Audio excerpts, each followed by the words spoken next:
Hey, what's going on everybody? Thank you for clicking on the video. This is David Pendleton again, and now we're going to cover the back nine Rookie Division Playoff Tournament opening round. And this time I promise the screen is not going to flip sideways on you like it did in the first video. I figured out what happened, and I know how to make sure it doesn't happen again, so I definitely apologize about that. But here we go. Let's go ahead and hop right into hole number one. Hole number one, we're playing like we have all tournament with full top, full left, and we're going to go 10% at max distance of our club. I put the orange ring right there at the +2 yard mark. That's my frame of reference every time on this hole. And then I make my pool. Here I take a normal shot, as you see, with no overpower. We get a perfect ball, and we come up the fairway very nicely, leaving us for shot number two. Now, shot number two here, you're going to see that I play this one. Well, I'll tell you what I play it because I don't have the graphic here. I play it 10% at absolute minimum of my club. So again, 10% at minimum distance. You see I set my backspin. I put my ball guideline through the hole. We make our adjustment. We hit a perfect shot. And unlike the front nine, we do get this one to drop. So good start onto the back nine. And the good news is both of my accounts are safely through to the final round. So that's nice. I made a lot of shots on the back nine to get myself there. So here we go on to hole number two. Hole number two, we're going to play this one at different elevation. So we're going to play it 5% at mid. Just the way this wind angle is playing, this is the best way to play it, 5% at mid. You'll take a note there at the spin adjustment and then look at the landing spot. Yellow ring on the rough. So yellow ring on the rough, just like that. Ball guideline, dead center to pin, through the pin. 5% pull. And I pulled incorrectly the first time. So I went back and reset my shot with 8 seconds left. Reset, pull it the correct amount of rings this time. I overpulled the first time, I thought. So I scrambled to get it done.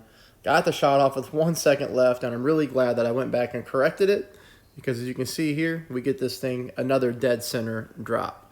So we drop hole one and hole two, brings us on to hole number three. Hole number three, no gimme eagle on the par 5. I do pick up the eagle here on this account, as you'll see. I'm going to be playing this one. Notice here we have 3.5 top. All right, 3.5 top. I'm going to move my green ring over here to the rough line like that. Now I'm going to make my adjustment 10% at max. And then I'm going to push back up to max. So I'm going to get all my distance back. Now here, I'm going to use, just a fraction of overpower. It's not a whole lot of overpower at all. That's going to be very important to note on this hole because we don't want to go too long and end up in the rough up there. So you can see we have just the perfect amount of overpower, the perfect amount of topspin. Gonna leave us here for shot number two to try to pick up the eagle. All right, so 2 bars of right side spin. As you can see, I start off there. I take a little bit of it off. Really, this is all I want my ball guideline to do. I want my ball guideline clipping the rough like that and rolling out. This one can roll really fast if you miss that rough, which is always extremely dangerous. This hole's tricky. It's very easily to accidentally land in the sand or accidentally land in the rough. And I know that's happening to a lot of people. You do see that I do miss my rough, but I stopped nicely on the fringe. If we would have applied any more topspin to that shot, we could have been in a lot of trouble. So that takes us on to hole number 4. Hole number 4, I want you to ignore the great shot, okay? I want you to focus more on the landing position. We're going to start off with our spin, 1 left, about 1.7 top. Red ring at the rough line, or at the fringe line like we always do. Here is where I want you to try to aim, all right? I think this is the correct offset position for this hole. This hole naturally slopes from right to left anyways, and now we have a tailwind push from right to left. I played this one dead center to cup on my first account, and I missed by about half a green square to the left. And that was with a perfect ball. This is the setup that I want you to do. I hit a great shot, so there's really nothing here to see. But that's the setup that I want you to try to do, okay? And then we pull that one 10% at minimum distance. So that'll be a 10% at minimum distance pull. But that's going to be your setup spot that I want you to focus on. Hey, we're only using a marlin, so I would definitely take a shot or two to practice to try to get that one into the hole, because I think you're going to see a lot of people miss to the left-hand side. Now that takes us on to hole number 5. Hole number 5, there is no adjustment. This is a dangerous shot. It's completely up to you if you want to take it or not. I think the big topper berserker shot is out with headwind. So I decided to go with an APOC and max curl to the left with a little bit of overpower, full top, full left. I'm not adjusting for rings. We're getting basically a perfect headwind. So I'm just picking a spot and shooting. The spot that I pick is extremely dangerous as well. So if you don't want to play this shot, then you got to play it safe, and you can just lay up, and then your second shot just land on the green and take the easy birdie. I don't have that replay for you as I went aggressive. But here you're going to see I'm leaving very little room for air. I've got my green ring almost on the fringe line to the left there. Not the fringe, the rough. My gosh, man. I think I've been up too long already. Okay, green ring over here by the rough line. Now I'm pulling back. You can see here I'm going with just a little bit of overpower. This is not a lot of overpower. This is just a little bit. I even hit a minor great left, which really scared the crap out of me. But I was actually just fine, and I was surprised. And, you know, we like the way this shot took off. Now, that's going to leave you for a very short chip in. You know, don't be an idiot like me and hit a severely great shot to the right and miss this shot. Very disappointed in myself that I missed this.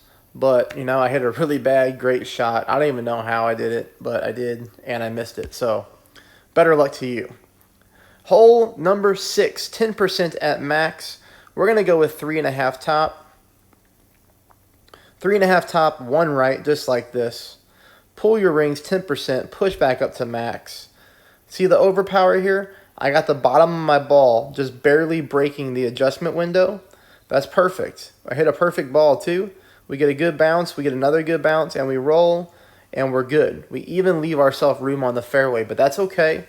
We don't have to push this drive crazy hard. We just want to make sure we land on the fairway and don't go in the rough. Because we're getting tailwind, we can give ourselves a little bit of a breather this time. This one, we're going to go with full top. We're going to go with full right. I make a 10% pull at max. Here you can see I'm barely playing with any overpower. I'm really going with massive right curl. That's as much right curl as possible. And this ball comes in really nicely, leaving us for almost on the fringe. This is an easy chip in. I do make this one, at least, and pick up the eagle on hole number 6. Takes us into hole number 7. Hole number 7, we do hit a hole-in-one. We're going to play at 20% at minimum. Again, another marlin. Here you're going to notice that we put 2 bars of topspin on, no side spin. This wind is very similar to what we had on the front 9.